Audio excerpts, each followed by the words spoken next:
ஒரு கார்த்திகை மாத கருக்கிருட்டு. செங்கல்பட்டிலிருந்து படப்பிடிப்பை முடித்துக்கொண்டு எம்ஜிஆர் அவர்கள் நடுநிசி 12 மணி வாக்கில் காரில் வந்து கொண்டிருக்கிறார். கண் விழித்தவாறே தனது காரில் எம்ஜிஆர் அவர்கள் வந்து கொண்டிருந்த பொழுது வழியில் போலீஸ் உடையில் நின்ற ஒருவரை பார்க்கிறார். எம்ஜிஆர் அவர்களின் கார் அவரை கடந்து செல்கின்ற போது எம்ஜிஆர் அவர்களின் நெஞ்சில் பொறி தட்டுகிறது. ஆள் நடமாட்டமே இல்லாத இந்த அர்த்த ராத்திரியில் அந்த போலீஸ்காரர் பஸ்ஸுக்காக காத்து நிற்கிறார் என்பதை எம்ஜிஆர் அவர்கள் புரிந்து கொள்கிறார். உடனே தனது டிரைவரிடம் காரை நிறுத்த சொல்கிறார் எம்ஜிஆர். கார் பின்னோக்கி வருகிறது. போலீஸ்காரரின் அருகில் காரை நிறுத்தி கதவை திறந்து ஏறுங்கள், எங்கே போக வேண்டும் என்கிறார் எம்ஜிஆர். பரவாயில்லை, நான் பஸ்ஸிலே வந்து விடுகிறேன் என்கிறார் அந்த போலீஸ்காரர். நேரமாகிவிட்டது, இனி இந்த ரூட்டில் பஸ் கிடையாது, ஏறிக்கொள்ளுங்கள் என்று எம்ஜிஆர் அவர்கள் வலுக்கட்டாயம் செய்ய போலீஸ்காரர் வேண்டா வெறுப்பாக ஏறுகிறார். காரின் உள்ளே லைட் போட்டு சாப்பிட்டீங்களா என்று கேட்டுக்கொண்டே தனது சீட்டுக்கு பின்னால் இருந்த பிஸ்கெட் பழங்களை எடுத்து கொடுக்கிறார் எம்ஜிஆர். இப்படி ஓசியில் பயணம் செய்வதே எனக்கு உடன்பாடில்லை. இன்னும் நீங்கள் உண்ண சொல்லி வேறு என்னை இழிவுபடுத்தாதீர்கள் என்று போலீஸ்காரர் மறுக்கிறார். எம்ஜிஆர் அவர்கள் பூரிக்கிறார். இருப்பவனிலிருந்து இல்லாதவன் வரை படித்து பதவியில் இருக்கும் எத்தனையோ பேர் எனக்கு அது வேண்டும் இது வேண்டும் என்று எம்ஜிஆர் அவர்களிடம் வேண்டியதை பெற்று செல்கிறார்கள். ஆனால் சாதாரண பொறுப்பில் இருக்கும் இந்த போலீஸ்காரரின் நேர்மை எம்ஜிஆர் அவர்களை மெய்சிலிர்க்க வைத்துவிட்டது.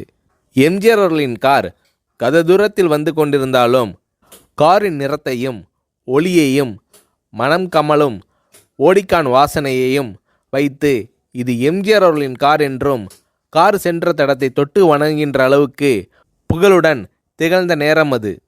அரை மணி நேரம் கார் சென்று கொண்டிருக்கிறது. ஆனால் அதுவரை எம்ஜிஆர் அவர்களை பற்றி பெரிதாக போற்றி புகழ்ந்து பேசாமல் அந்த போலீஸ்காரர் வந்ததே புரட்சித் தலைவர் எம்ஜிஆர் அவர்களுக்கு அந்த போலீஸ்காரர் மீது மரியாதையை கூடுதலாக்கியது. நான் தான் எம்ஜிஆர் என்கிறார் எம்ஜிஆர். கேள்விப்பட்டிருக்கிறேன் என்கிறார் அந்த போலீஸ்காரர். பொன்மனச்செம்மல் எம்ஜிஆர் அவர்களின் முகத்தில் கோபம் இல்லை, பதிலுக்கு பொன்முறுவல் மலர்கிறது. என் படங்களை பார்த்து இருக்கிறீர்களா என்று கேட்கிறார் எம்ஜிஆர். நான் சினிமாவே பார்ப்பதில்லை என்கிறார் அந்த போலீஸ்காரர். புரட்சித் தலைவர் எம்ஜிஆர் அவர்கள் இன்னும் பிரமிக்கிறார். இப்போது கார் சத்தத்தை தவிர ஒரே நிசப்தம். போலீஸ்காரர் தனது வீட்டிற்கு 1/2 கிலோமீட்டர் தூரத்திற்கு முன்பே காரை நிறுத்த சொல்லி இங்கேயே இறங்கிக் கொள்கிறேன் என்கிறார். ஏன், நீங்கள் குறிப்பிட்ட அந்த விலாசம் இன்னும் 1/2 கிலோமீட்டர் தூரம் இருக்கிறதே என்கிறார் எம்ஜிஆர். சாதாரண போலீஸ் உத்தியோகத்தில் இருக்கும் நான் காரில் வந்து இறங்கினால் என் வீட்டிற்கு அருகில் உள்ளவர்கள் என்னை தவறாக நினைத்து கொள்வார்கள். இதுவரை இப்படி நான் யார் காரிலும் ஓசியில் வந்து பழக்கமில்லை. நீங்கள் இவ்வளவு தூரம் செய்த உதவிக்கு நன்றி என்கிறார் அந்த போலீஸ்காரர். புரட்சித் தலைவர் எம்ஜிஆர் அவர்கள் அதற்கு மேல் எதுவும் பேசவில்லை. அவர் எந்த போலீஸ் ஸ்டேஷனில் பணிபுரிகிறார் என்பதை மட்டும் கேட்டு தெரிந்து கொண்டு கிளம்புகிறார். அடுத்த நாள் செங்கல்பட்டு போலீஸ் ஸ்டேஷனுக்கு ஃபோன் செய்து நான் எம்ஜிஆர் பேசுகிறேன் என்கிறார் எம்ஜிஆர். ஃபோனை எடுத்த டிஎஸ்பி உதறலோடும் உற்சாகத்தோடும் தலைவரே வணக்கம் என்கிறார். இரவு சந்தித்த போலீஸ்காரரை பற்றி விசாரிக்கிறார் எம்ஜிஆர். அந்த டிஎஸ்பி சொல்கிறார், நீங்கள் குறிப்பிடும் அவர் இன்று விடுப்பில் இருக்கிறார். அவர் கையூட்டு வாங்காதவர், கடமை தவறாதவர், காவல்துறையின் நேர்மைக்கு இவரே இலக்கணம். வெற்றிலை பாக்கு, பீடி, சிகரெட் போன்ற போதை வஸ்துக்கள், நாடகம், சினிமா போன்ற பொழுதுபோக்கு அம்சங்களையெல்லாம் இவர் அறியாதவர். கல்யாண வயதில் உள்ள 3 பெண்களையும் கரை சேர்க்க முடியாமல் கஷ்டத்தில் இருக்கிறார் என்கின்ற விபரம் டிஎஸ்பியால் எம்ஜிஆர் அவர்களுக்கு சொல்லப்படுகிறது. அவரை நாளை என் தோட்டத்திற்கு வர சொல்லுங்கள் என்கிறார் எம்ஜிஆர்.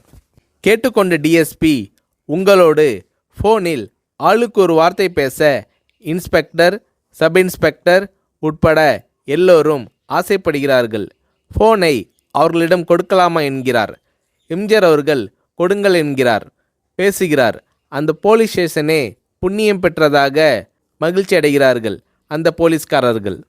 மறுநாள் அந்த போலீஸ்காரர் ராமவரம் தோட்டத்திற்கு அழைத்து வரப்படுகிறார். அவரிடம் பேப்பரில் மடித்த பெரிய பணக்கட்டை கொடுத்து, இதை வைத்து உங்கள் பெண்களின் கல்யாணத்தை நடத்துங்கள் என்கிறார் எம்ஜிஆர். போலீஸ்காரர் மறுக்கிறார். நான் ஏதாவது உங்களிடம் காரியமாற்ற சொல்லி அதற்காக கொடுத்தால் அது தவறு. என்னால் ஆக வேண்டியது உங்களுக்கும், உங்களால் ஆக வேண்டியது எனக்கும் எதுவும் இல்லை.